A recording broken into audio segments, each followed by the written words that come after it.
नमस्कार। आज कहानी सबु शिक्षित झील मान मो ना झिली फिलोसफी रे पीएचडी करिछि। मो पसंद करुनथिबा पिला सह मोर बाहागर मो इच्छा विरुद्ध जाई मो घर लोक करदेले। मु बहुत शिक्षित और सुंदर मध्य, किंतु स्वामी अभिजित माने अभि मूर्ख एवं गाँवली। मोर इच्छा थिला गोटे शिक्षित और पैसा वाला थिबा पुओ को बाहाबाकू। घरे पैसा अभाव अभिषेक मोर बाहागर करते, किंतु मु सब प्रभु जगन्नाथ को कहे, प्रभु मते लोकठू जेते जल्दी संभव अलग कर दियो। से पागल मूर्ख सह मु जमा भी रही पारु नहीं।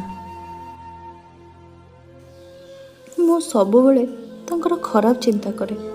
मु सब अभि उपर रागे। से मते बहुत बुझाती। केबे केबे रागिकी घर छाड़ी मध्य मु पलाए। घरे सब समय जिद करे मते ताठू किपरि अलग कर दियो। ताठू मते डिवोर्स नबार अछि।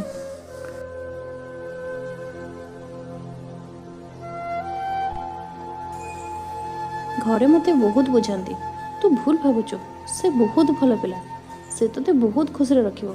बिचरा से टिके मूर्ख सिना, किंतु से तोते बहुत भल पाए। से जदि तोते केबे मारिछि, तू आमको कह, आमे ता सह किंबा ता परिवार सह कथा हबो। मु किंतु का कथा सुनानी।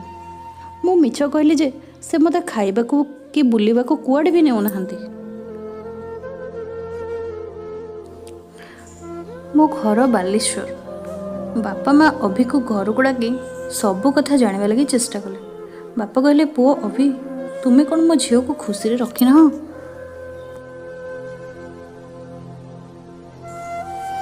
अभि कहले, मु जहाँ भी इनकम करे मु चेष्टा करे झील को खुशी रे रखिया पाए।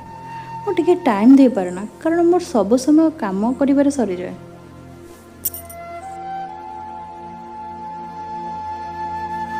परिवार समस्त सदस्य सेठारे उपस्थित थिले एवं सबकिछि शुणी सारी मते कहले, मारे तू सब बुझा टिके चेष्टा कर। झिलीर अभिकथा शुणी मुंड गरम हो जाए। से कहे, मते तुम टिके टाइम दियो। मते गोटे राणी हार दरकार, मासको 30,000 टंका दरकार, मु शॉपिंग करी।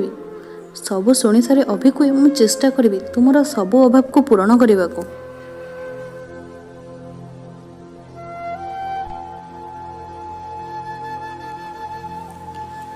अभि मन दुख करी कहे, चलो एबे सब पछ कथा बोली घर को जावा।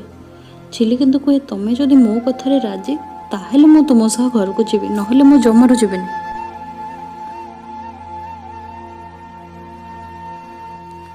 सानुमा कहती, कौन अभि, झिली कथारे तुम्हें राजी तो? अभि हाँ कहला। झिली कहे, देखिबो मु केमिति तुमको हैरान करुछि। मु अभि सह तांको घर को गली। घर खर्च पर जहाँ भी टंका बळे से सबु टंका मते आनी दियंती, निजे किछि मधे रखंतिनी। झिलीर चिकेन बहुत पसंद। दिने अभि चिकेन आनी निज हाथ में मो पे रोषेई कले। बहुत स्नेह से मते खाइबा को देले। मु किंतु जाने शुणी मिछ कहली, छी टेस्ट केते बेकार लागुचे। से बहुत मन दुख कला। मु पचारि, अभि तुमे की जॉब कर? से कहले, झिली मु बहुत बड़ कंपनी रे काम करुछि। या पर से आ मो सह केबे से जॉब कथा होई नथिले। से किंतु मते सब मासरे किछि ना किछि गिफ्ट दियंती, भूलिबा को भी नियंती। मु कहली, मोर गोटे राणी हार दरकार, आज मते आनिकी दियो, जेमिति मध्य हले। अभि झिलीर हाथ धरी कहले, मते किछि समय दियो, मु तुमको निश्चित आनी देबी।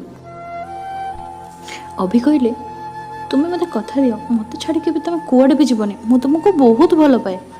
तुमर सब इच्छा मु पूर्ण करबी, बस मते किछि समय दरकार। मते प्रॉमिस करो।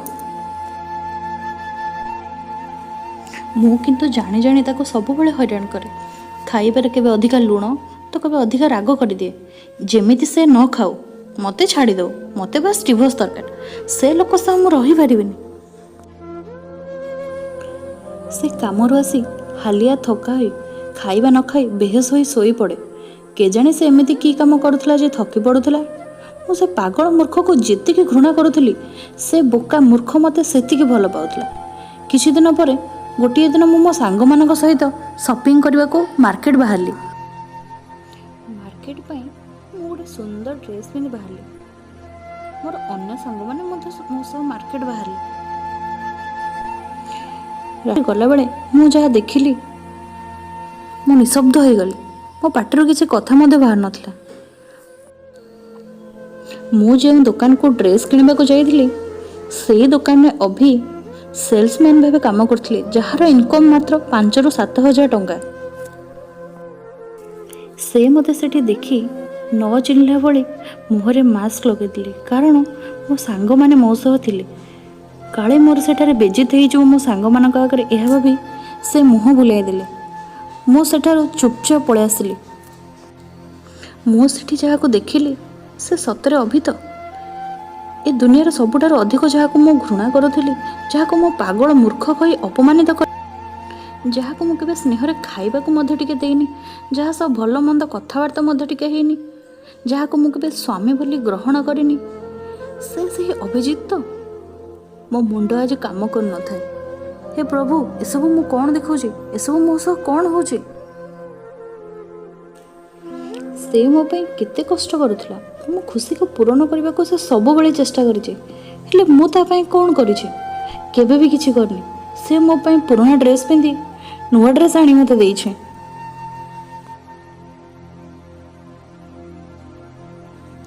ନିଜେ ଛିଣ୍ଡା ଚପଲ ପିନ୍ଧି ସବୁ କାମ କରିଛି।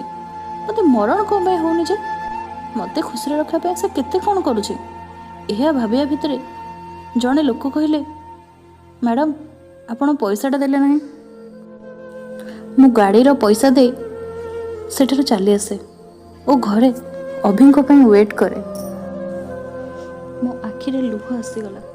ଦିନସାରା ଏତେ କାମ ସାରି ରାତିରେ ମୋର ଟାଣ କଥା ଶୁଣୁଥିଲା ଅଭି। ସତରେ ଏମିତି ବି ଲୋକ କ'ଣ ଏ ଦୁନିଆରେ ଅଛନ୍ତି? ଏତେ ମହାନ ସେ କେମିତି? ପ୍ରକୃତରେ କହିବାକୁ ଗଲେ ପାଗଳ ମୂର୍ଖ ସେ ନଥିଲେ, ମୂର୍ଖ ମୁଁ ଥିଲି ଯେ ଅଭି ଭଳି ପ୍ରକୃତ ହୀରା ପିଲାକୁ ମୁଁ ଚିହ୍ନି ପାରୁନଥିଲି। ମୁଁ ଏବେ ବୁଝିପାରୁଛି, ପ୍ରକୃତ ଖୁସି ପଇସା କି ଭଲ ପାଠ ପଢ଼ିବା ବାଲା ଜୀବନସାଥୀରେ ନଥାଏ। ଗୋଟେ ସୁନ୍ଦର ହୃଦୟ ଥିବା ଜୀବନସାଥୀ ପାଖରେ ଥିଲେ ଜୀବନର ସବୁ ଦୁଃଖ ଦୂର ହୋଇଯାଏ। ଈଶ୍ୱରଙ୍କ କୃପାରୁ ଏହାପରେ ମୋ ମନ ବଦଳିଗଲା ଅଭିଙ୍କ ଭଳି ଜୀବନସାଥୀ ପାଇକି। ଅଭିଙ୍କର କ୍ଷୀରିପୁରୀ ବହୁତ ପସନ୍ଦ। ତାଙ୍କ ପସନ୍ଦର ଖାଇବା ନିଜ ହାତରେ କରି ତାଙ୍କ ଆସିବା ବାଟକୁ ଚାହିଁ ରହିଲି।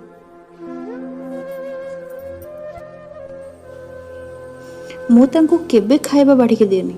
ସେ ନିଜେ ଖାଇବା ଗରମ କରି ବାଢ଼ିକି ଖାଆନ୍ତି।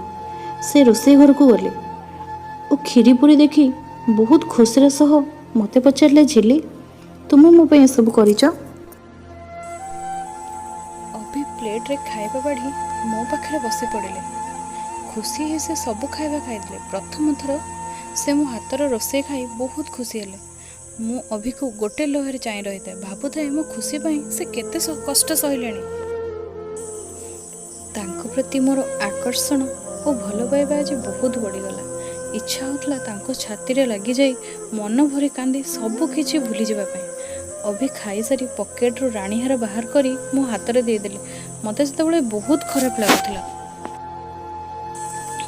ମୁଁ ଅଭିଙ୍କ ଗୋଡ଼ ଧରି ଭୁଲ ମାଗିଲି, ମୋତେ କ୍ଷମା କରିଦିଅ, ମୁଁ ତୁମକୁ ବହୁତ ଭୁଲ ବୁଝିଛି, ବହୁତ କଷ୍ଟ ମଧ୍ୟ ଦେଇଛି। ଏହା ଦେଖି ଅଭି କହିଲେ, ତୁମେ ଏସବୁ କ'ଣ କହୁଛ? ଡରିଯାଇ ସେ କହିଲେ, ତୁମର ଯଦି ଏ ହାର ପସନ୍ଦ ହେଉନି ତାହେଲେ ମୁଁ ଆଉ ଗୋଟେ ନେଇ ଆସିବି। କିନ୍ତୁ ତୁମେ ମୋତେ ଛାଡ଼ି କୁଆଡ଼େ ବି ଯାଅନି, ମୁଁ ତୁମକୁ ବହୁତ ଭଲ ପାଏ। ମୁଁ କହିଲି, ମୋର ପଇସା କି ସୁନା ରୂପା କିଛି ଦରକାର ନାହିଁ, ମୋତେ ବାସ୍ ତୁମେ ଦରକାର। ତୁମ ଭଲ ପାଇବା ହେଉଛି ମୋ ପାଇଁ ସବୁକିଛି। ମୋତେ ପ୍ଲିଜ୍ କ୍ଷମା କରିଦିଅ ଅଭି। ମୁଁ ଏବେ ଅନୁତାପ କରୁଛି ମୁଁ କେତେ ଭୁଲ କରିଛି। ଜଣେ ନିରୀହ ସରଳ ଲୋକକୁ ଚିହ୍ନିବାରେ ମୋର କେତେ ବଡ଼ ଭୁଲ ହେଇଯାଇଛି। ଏବେ ମୋର ଦୁନିଆ କହିଲେ, ଅଭି, ସେ ମୋ ପାଇଁ ସବୁକିଛି। ଆମେ ସ୍ତ୍ରୀମାନେ କିଛି ନ ବୁଝି ସୁଝି ସ୍ୱାମୀମାନଙ୍କୁ କେତେ ଯେ ସହଜରେ କହିଦିଅନ୍ତି, ଯେବେ ଭଲ ଟିକେ ଖାଇବାକୁ ଦେଇପାରିବନି ତ ବାହା କ'ଣ ପାଇଁ ହେଉଥିଲ? ନିଜ ପରିବାରକୁ ଖୁସିରେ ରଖିବା ପାଇଁ କେତେ ଯେ ସେମାନେ ସାକ୍ରିଫାଇସ୍ କରୁଛନ୍ତି। ମୋ ମତରେ ସ୍ୱାମୀ ଯେତିକି ରୋଜଗାର କରୁଛନ୍ତି ସେତିକିରେ ଖୁସି ରହିବା ଭଲ। ଭଗବାନଙ୍କ ରାଣ, ମୋତେ ଏତେ ବଡ଼ ଗାଡ଼ି ଓ ଏସି ରୁମ୍ରେ ବି ଏତେ ଆରାମ ମିଳିବନି ଯେତିକି ତୁମ ପାଖରେ ତୁମ ଭଲ ମନ୍ଦ ବୁଝିବାରେ ମିଳିବ। ଜୀବନସାଥୀକୁ ଭଲରେ ବୁଝିଲେ केबे भी दुहींको मध्यरे मतांतर हेब नाही। एबे मोर दुनिया कहले ओवी सब दुखरे और सुखरे तांको सह भाग हेबी। मो बहुत खुशी जे मो मोर भूल बुझी परिली। आशा करूची आपण मानको ए कहानीटी बहुत पसंद आस्थिबो। कहानीटी रे जदि कोनोसी भूल थाए मते क्षमा कर देबे। आ जदि चैनल ले नुआ तेबे चैनल टी को सब्सक्राइब करबा को जमा भी भूलिबानी। मते सपोर्ट करंतु। थैंक यू, धन्यवाद। जय जगन्नाथ, नमस्कार।